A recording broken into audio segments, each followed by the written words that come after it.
ഓം ശാന്തി. ഇന്നത്തെ മുരളിയുടെ ആധാരത്തിൽ ചാർട്ട് പരിശോധിക്കുവാൻ സമയമായിരിക്കുന്നു. ബാബ ഇന്നത്തെ മുരളിയിൽ പറഞ്ഞിരുന്നു, മധുരമായ കുട്ടികളെ, നിങ്ങളുടെ പ്രധാന ലക്ഷ്യം അത്ഭുതകരവും വർണ്ണശബളവുമായ ലോകത്തിൻ്റെ അധികാരിയാവുക എന്നതാണ്. അതിനാൽ സദാ ഈ സന്തോഷത്തിൽ ഹർഷിതരായിരിക്കൂ, വാടിപ്പോകരുത്. സ്വർഗത്തിൻ്റെ അധികാരികളാകുകയാണെന്ന സന്തോഷം ഇന്ന് സദാ ഉണ്ടായിരുന്നില്ലേ?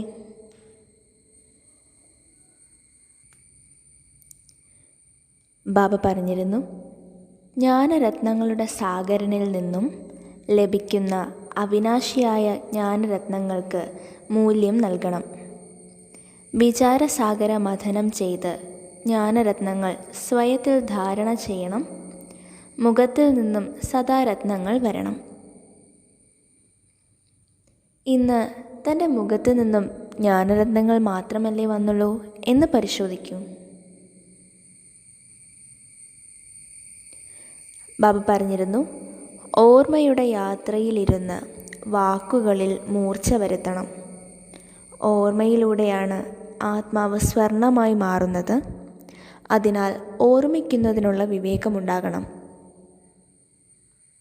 ഇന്ന് ബാബയെ എത്ര സമയം ഓർമ്മിച്ചു?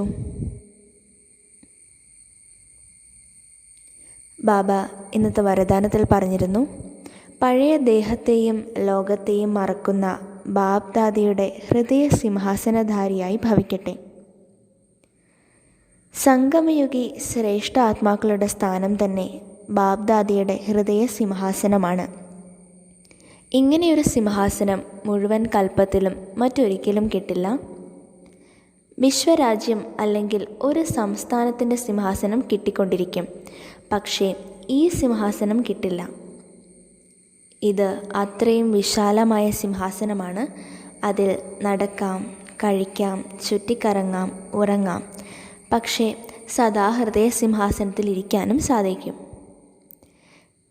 ഏത് കുട്ടികളാണോ സദാ ബാബ്ദാദയുടെ ഹൃദയ സിംഹാസനത്തിലിരിക്കുന്നത്, അവർ പഴയ ദേഹത്തെയും ദേഹത്തിൻ്റെ ലോകത്തെയും മറന്നിരിക്കും, കണ്ടിട്ടും കാണാതിരിക്കും.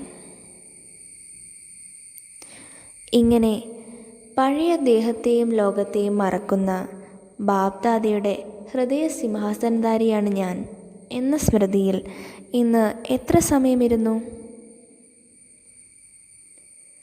ബാബയുടെ കുട്ടികളെല്ലാവരും ഇന്നത്തെ പോയിൻറ്റ്സിൽ വിജയിച്ചുവല്ലോ. ഇന്ന് ബാബ പറഞ്ഞ ഏതെങ്കിലും പോയിൻ്റ് പരിശോധിക്കാൻ വിട്ടുപോയിട്ടുണ്ടോ? എല്ലാ പോയിൻറ്റും പരിശോധിച്ച് കൃത്യമായി മാർക്കിടുന്നുണ്ടല്ലോ. ഏതെങ്കിലും ഒന്ന് പരിശോധിക്കാൻ ഇന്ന് വിട്ടുപോയിട്ടുണ്ടെങ്കിൽ തീർച്ചയായും അടുത്ത ദിവസം കൂടുതൽ അറ്റൻഷൻ വയ്ക്കണം. ശുഭരാത്രി. ഓം ശാന്തി.